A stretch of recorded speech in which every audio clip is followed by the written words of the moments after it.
Okay, thanks for coming everyone. I'd like to introduce Nikolai with the Moscow Institute of Physics and Technology. Hello everyone, glad to see you here at the Mars Society Convention. My name is Nikolai Lebedev, and today I'm going to tell you about the possible usage of war technologies in the exploration of Mars and alternatives to drilling using these technologies. So I'm sorry if I'm not always looking in the camera because it is in the corner of the screen, so it's pretty hard to look here.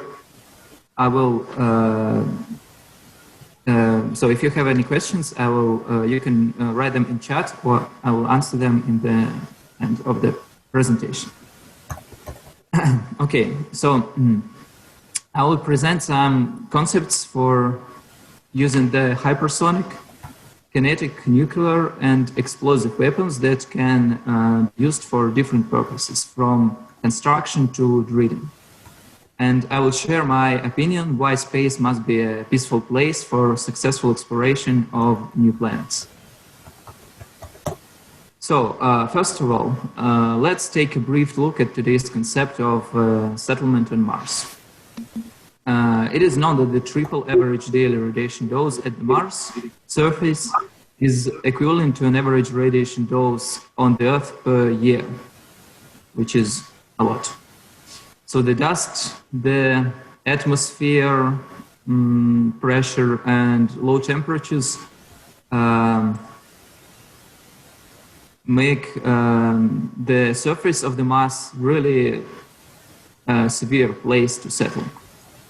And any of the Mars city projects requires a lot of drilling to partly or completely hide the settlers underground from severe conditions and to get the ice from the soil. Well, the alternative to drilling may be a search for lava tubes in the volcanoes. These are low natural corridors and caves, but we still have too little information on them. And they potentially exist in a specific small area confined by big volcanicides. So as we can see, any settlement requires a lot of drilling. So what is the problem here? Unfortunately, drilling on the Earth costs from $100 million to $1 billion per mile. This is the estimate from the boring company by Elon Musk.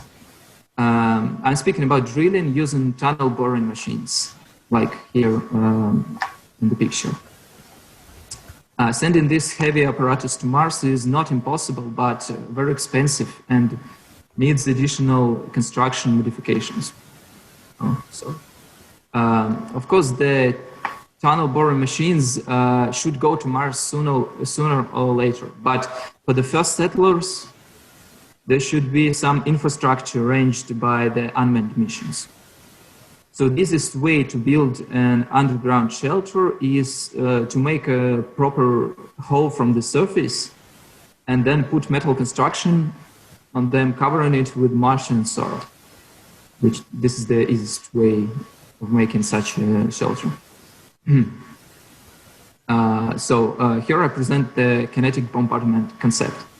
An easy to control and produce device for that mission is a warhead with a thruster, which can be a part of the spaceship or a single system launched from the Earth. The warhead contains tungsten rods and is accelerated to the speed of several tens of Mach by the gravitational maneuver and the Mars gravitation. The rods serve as a kinetic weapon. The warhead enters the atmosphere directly and releases a cluster of rods on trajectories pre-calculated to get a cluster of holes in the ground of desired shape and position. The rod entering the atmosphere is heated by the friction, which additionally increases the impact of the strike. It reduces the weight of the warhead. The idea is somewhat close to a Pentagon military project called Project Thar, where a satellite with the tungsten rods is placed on the orbit of the Earth and can throw the rods on a target. So the kinetic impact from the strike of a cylinder rod 30 centimeters in diameter and 6 meter long will be equal to explosion of 70 tons of 7 tons of dynamite. That's calculated for the Earth atmosphere.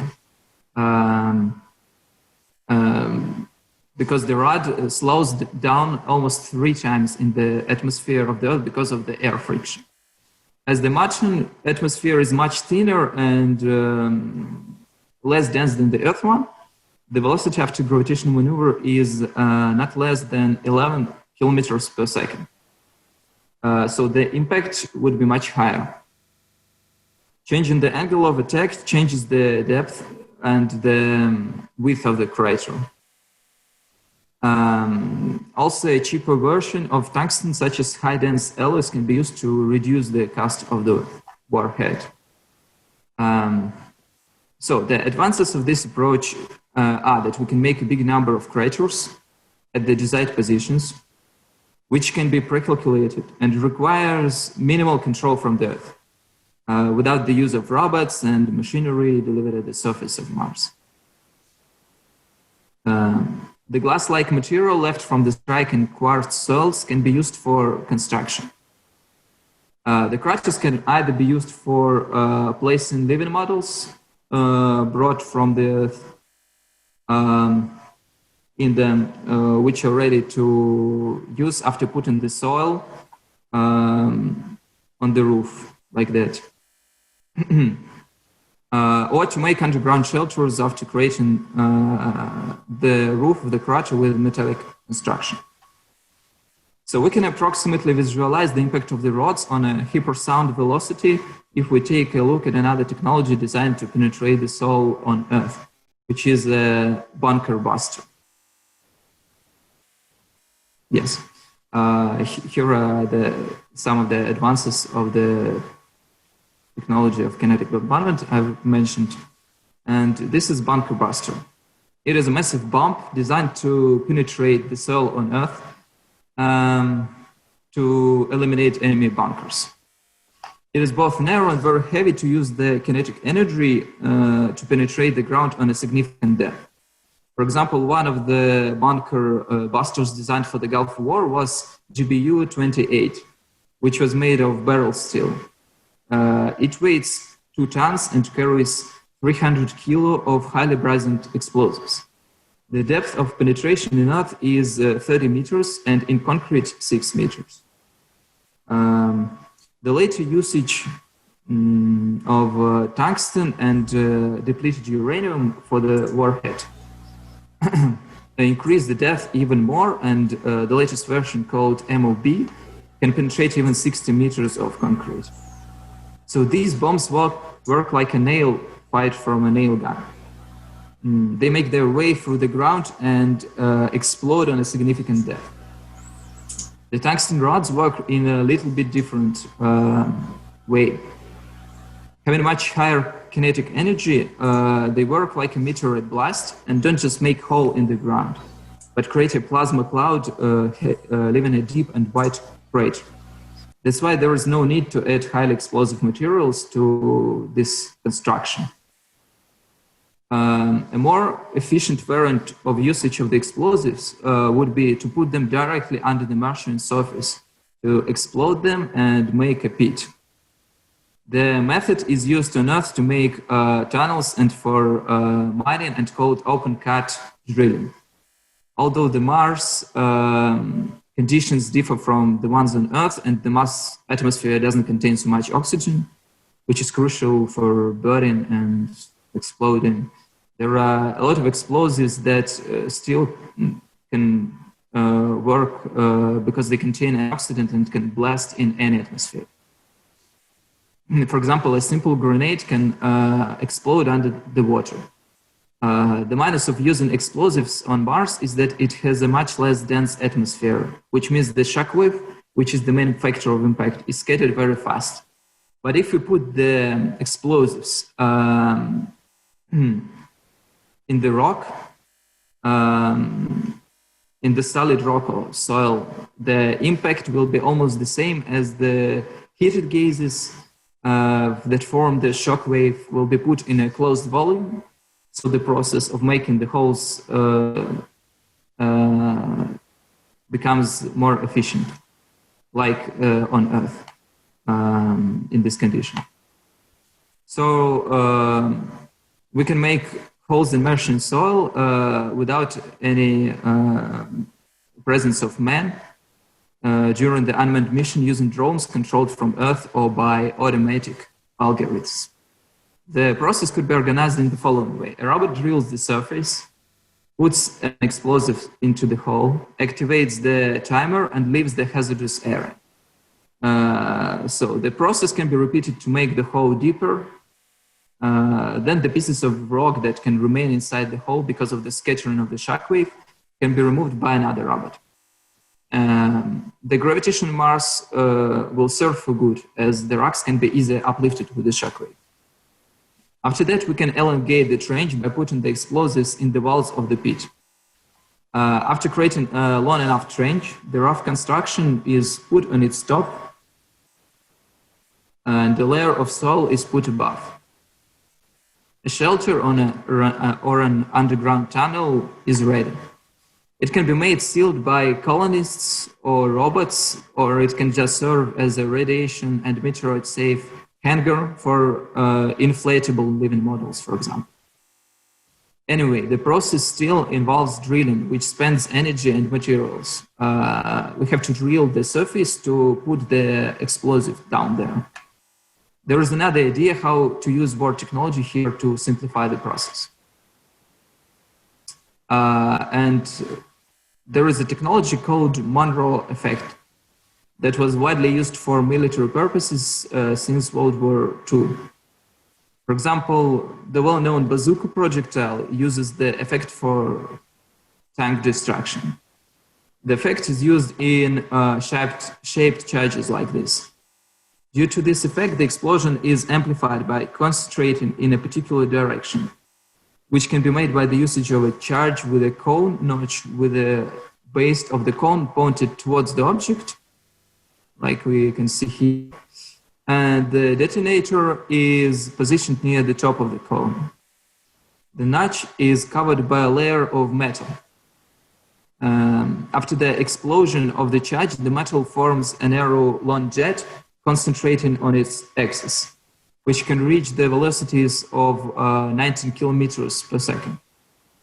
The metal in these conditions undergoes extreme pressure and penetrates in the target following the hydrodynamic rules of physics, leaving long, narrow tunnels even in tank armor. In certain conditions, the jet forms an explosively formed penetrator. This is a structure that can travel more than 1,000 of the charge diameter in the material of the target. That means 1,000 diameter of the explosive that is used. So it is widely used for military purposes, for example, here in combat engineering. And also the shaped charges are widely used for non-military purposes, for demolition of old structures and in oil mining, for example.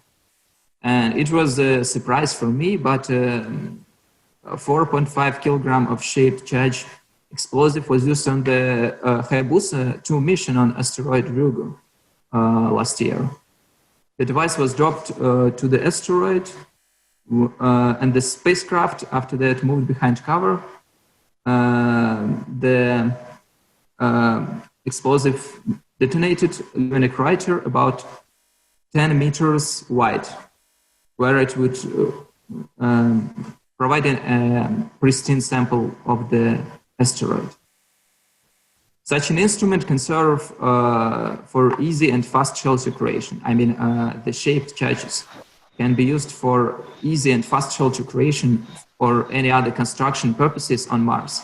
It can be easily delivered and positioned in early unmanned missions. So these are the advantages of this explosion concept. Easy design, very cheap because you can just bring a little bit modified explosive from the Earth. They still can work. And it can be part of unmanned mission to Mars before the first settlers go on the surface. They will have the shelter for them.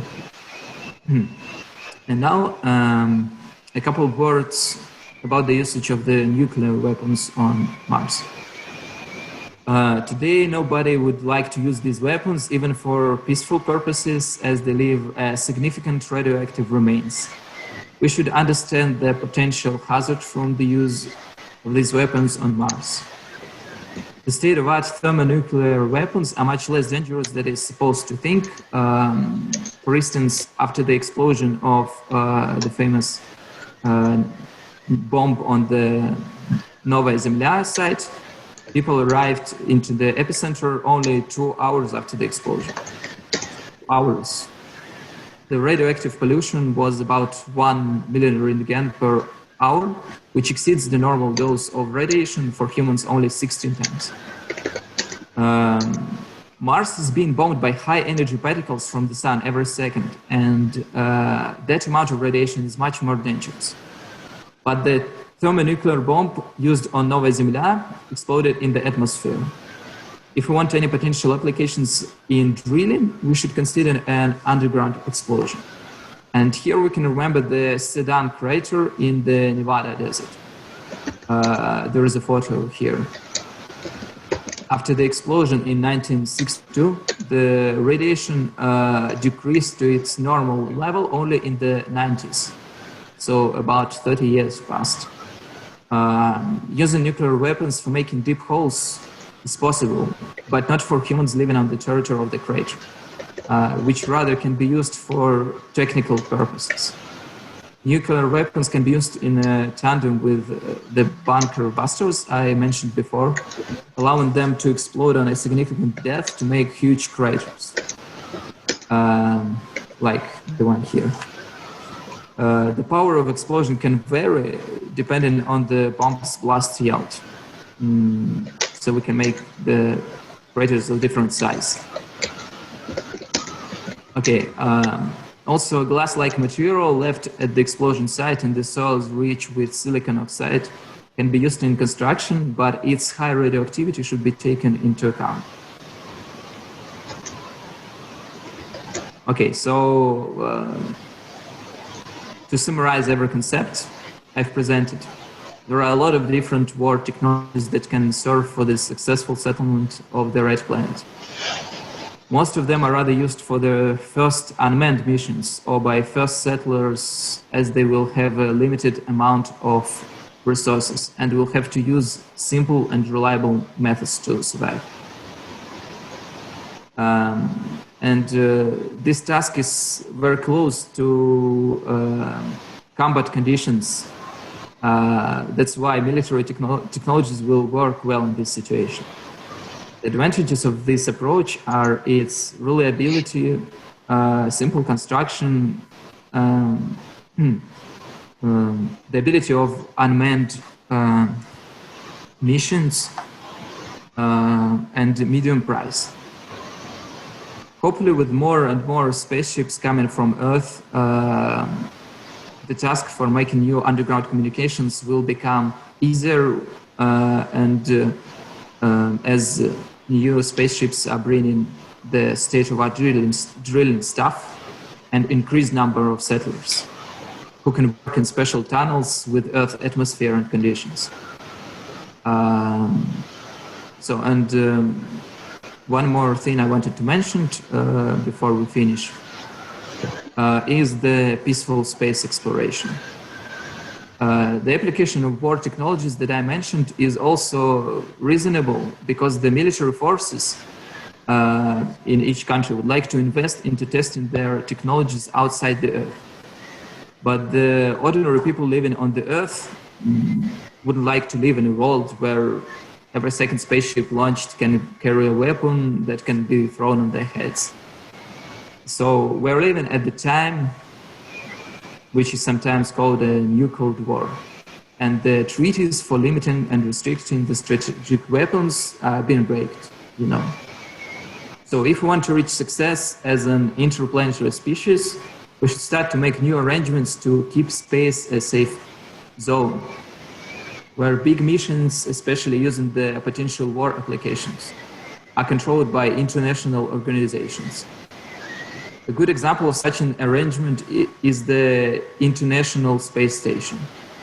It is extremely important to save this international space of good relationships for further projects and to provide each other with information and support for any mission that is important for the mankind. It is also important for the commercial space companies, which need this medium of the international trust in order to grow, develop, and compete in good conditions. Otherwise, the governments and their military forces will tend to use them for their purposes in the space and arms race. And the model of successful commercial space investigation will suffer. What's even more important is the uncontrolled usage of war technology in space that can lead to a new space depression for the bright minds and cost us tens of years in space exploration. So let's keep this atmosphere of friendship and trust and widespread it outside our community. So thank you for your attention, and I want to thank the organizers for this chance to share my ideas with you. So now you are free to answer any questions. I will take a look in the chat. Okay. Walter and Laura mentioned that Feynman designed nuclear warheads with shaped charges for mining purposes and for the Orion project. Do you think that has applications?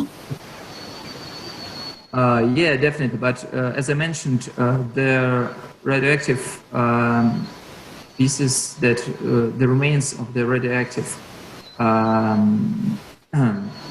cloud are mixed with the ground. So if you want to live in these conditions, you should organize a shelter from the radiation, or you better not use it for living. It can be some technical, I don't know, warehouse or whatever. But you should take into account the radioactive dose. I think they can be used for mining, yes, of course. So Bill is asking, would you wait until Mars has been thoroughly explored in person before using explosives to create habitats?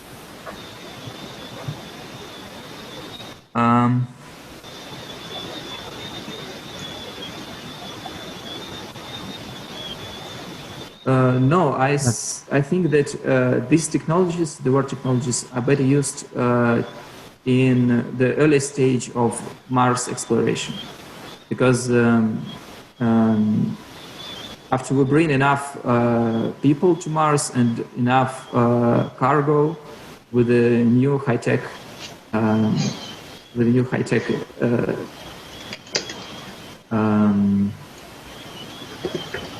everything we need for drilling, we can make these shelters in a more efficient way. But for the early stages of the manned exploration of Mars, and especially for unmanned missions, we can use these war technologies because they are very simple to use and very reliable. You don't have to. So if you bring some kind of robot to Mars for drilling and it just disconnect, you'll lose it. You can't do anything. If you drop a projectile on the surface, you can be sure that there will be a pitch in the right place.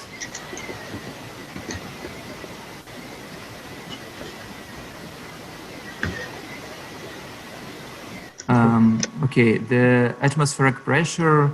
Yes, I've heard about the suggestion of Elon Musk to terraform the Mars using nuclear weapons, but I think this is this process will take tens, hundreds of years. We should think about exploration of Mars by the first humans, by the early missions. This is a very far horizons. But I hope that we will find the way to terraform Mars, probably using huge mirrors in space, collecting the sun radiation and focusing on the polar caps or any other way.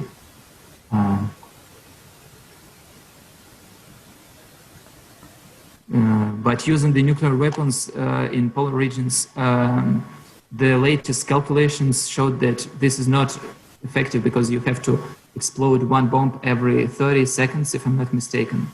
You'll have to bring really a lot of bombs to Mars, and this makes some. This is complex, you know.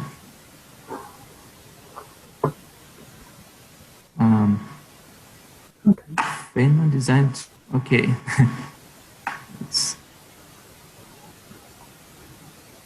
We have a few minutes if somebody wants to unmute and just talk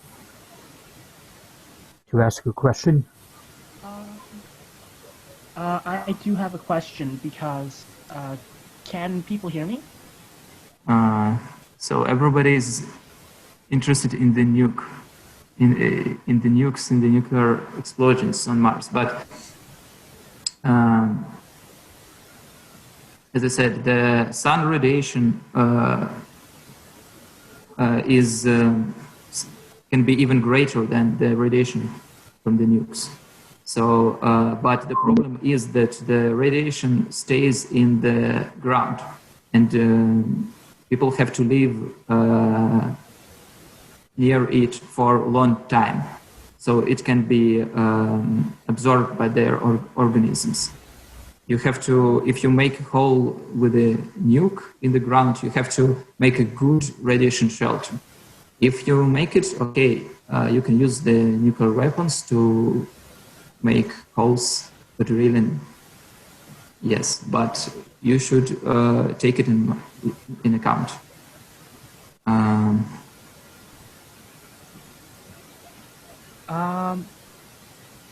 Why isn't this working? Yeah, I have a question. Yes.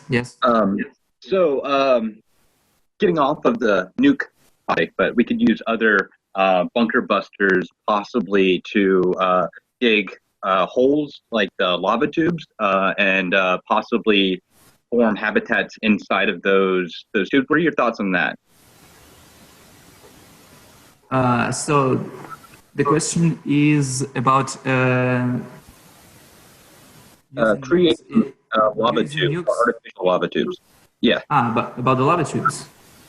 Well, if I'm not mistaken, the lava tubes, we can see some of the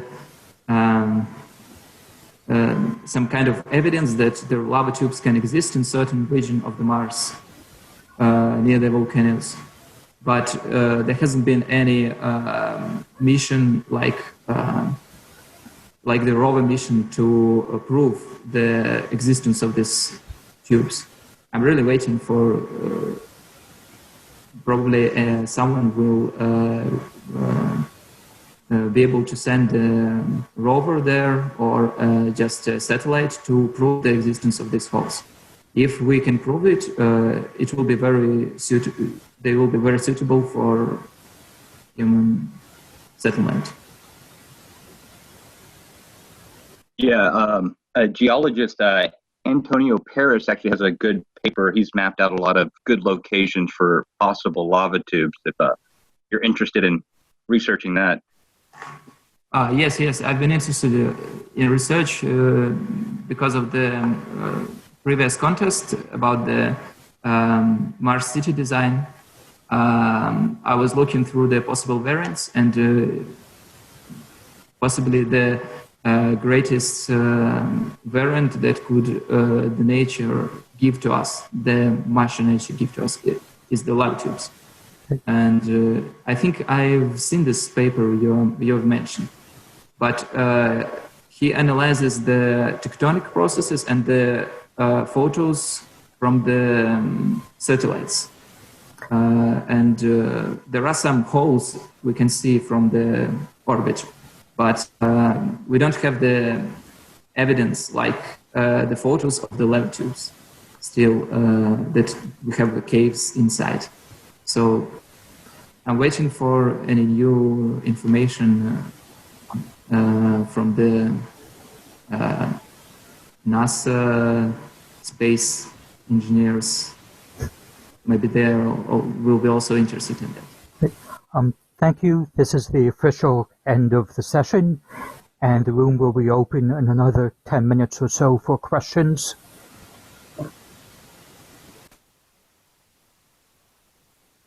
Okay, you can unmute the microphone and just ask me any questions you want.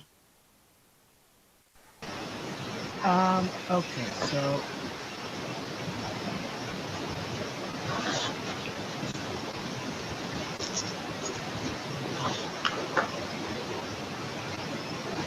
no, I can't hear you. Sorry. okay,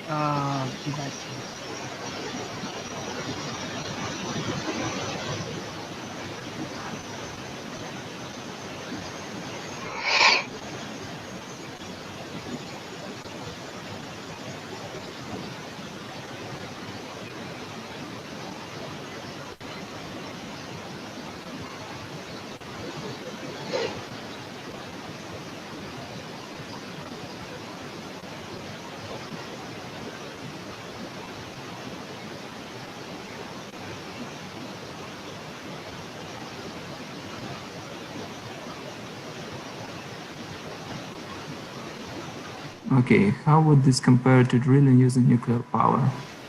Nukes more efficient than boring machines. Well, we have to take into account the Martian soil, the nature of Martian soil, because it's different in different places. For example, if you drill the soil near the poles, you will have a lot of ice there, and so if you just when you go to for example volcano site, there is more rocks and it's harder to drill. So in some places it's easier to drill the tunnel. In some places it's easier to use the open method, open cut drilling. But anyway, I hope that the tunnel boring machines will be brought to Mars. And because the tunnels made by tunnel boring machines are easier to use. They are not just holes in the earth. They can serve as not just temporary shelters, but as a city you can live for hundreds of years. And that's what we want. That's what we want for our to improve the conditions of living on Mars. We will make more comfort conditions for the settlers if we use boring, not just throwing nukes. But for the first missions, for the very first settlers coming on the surface of Mars, they will have to survive. They will have to use very limited amount of water, of energy, and they can't build a really comfort shelter. So they can use just these holes, put in some construction on the top of them to serve as a roof, and put in living models inside. This is temporary. I hope that because the conditions are not good, living in the living models. We want comfortable conditions for everyone on Mars. And I hope that we can provide these conditions when we bring more high technology machines to Mars. Okay.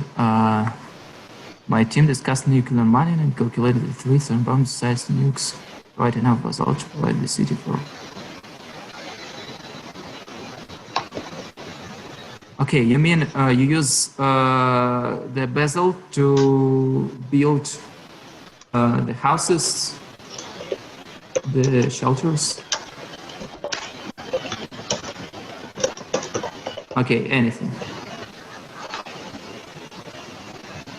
Okay. Yes, but again,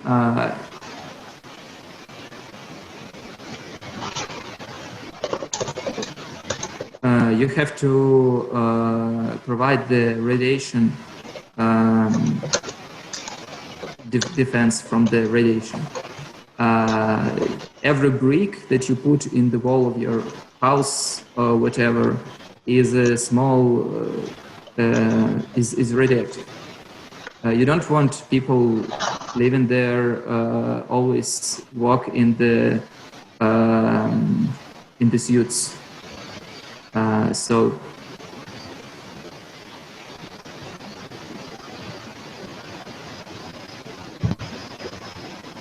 yes, and that is also the reason because every piece of rock will be just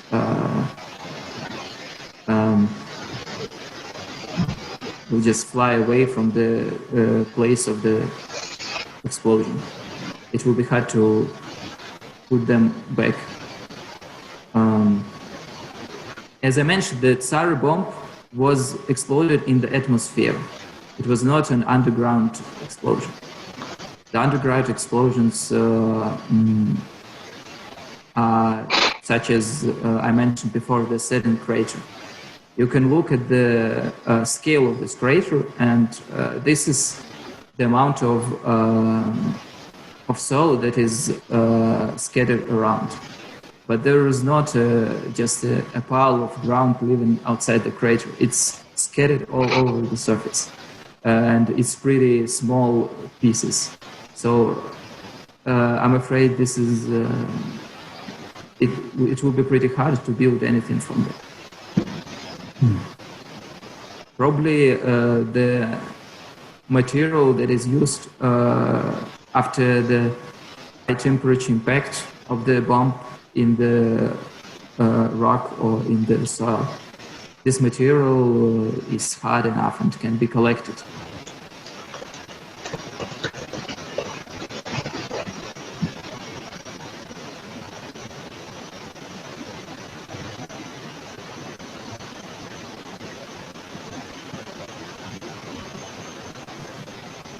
Николай, спасибо за внимание. Отличная презентация. Спасибо.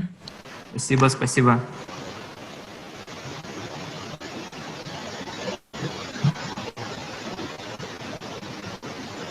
Okay. Anybody wants to nuke the Mars? Очень интересная. Спасибо. Спасибо вам за участие, за то, что слушали.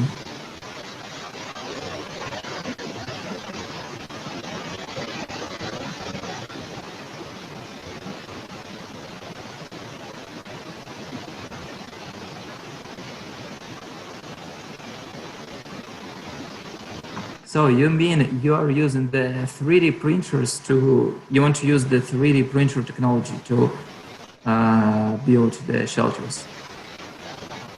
If I'm not mistaken, this technology is not even very it's only investigating on the Earth. It doesn't. So we should wait for some time to bring it to Mars, because it is still just a project, you know. I'm speaking about the technologies that already exist and are proven for years. So, for example, the shaped charges have been used from the beginning of the century, and so we know that this will work, and it is proven by the Hayabusa 2 test that these explosives work in space. And well, nuclear weapons, yeah, sounds cool. I know, I like big explosions too, and cool views of the blasts, but so the reality is that you'll have to collect all this dust and put it in the robot, or I don't know, the drone that... yes, okay, I'll follow you. Yes, so what I mean is that for the first unmanned missions, it is cool to use the technologies that are proven for years.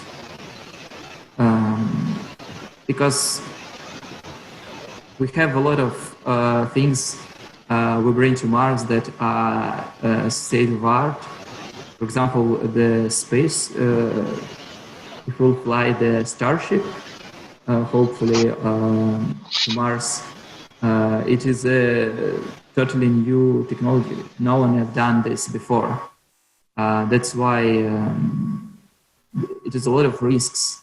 We want to minimize the risks for the first inhabitants. We want to use the proven technologies for them. When we'll have some statistics on what works, what doesn't work, what is malfunctioning, and we can repair it, or we can't repair it, we can use some more complicated things. Yes. But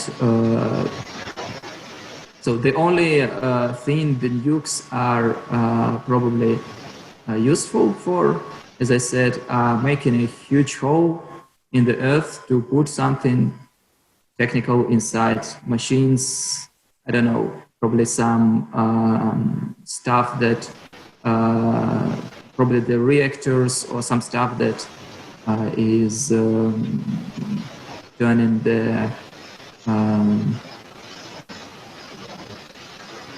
water to oxygen and hydrogen.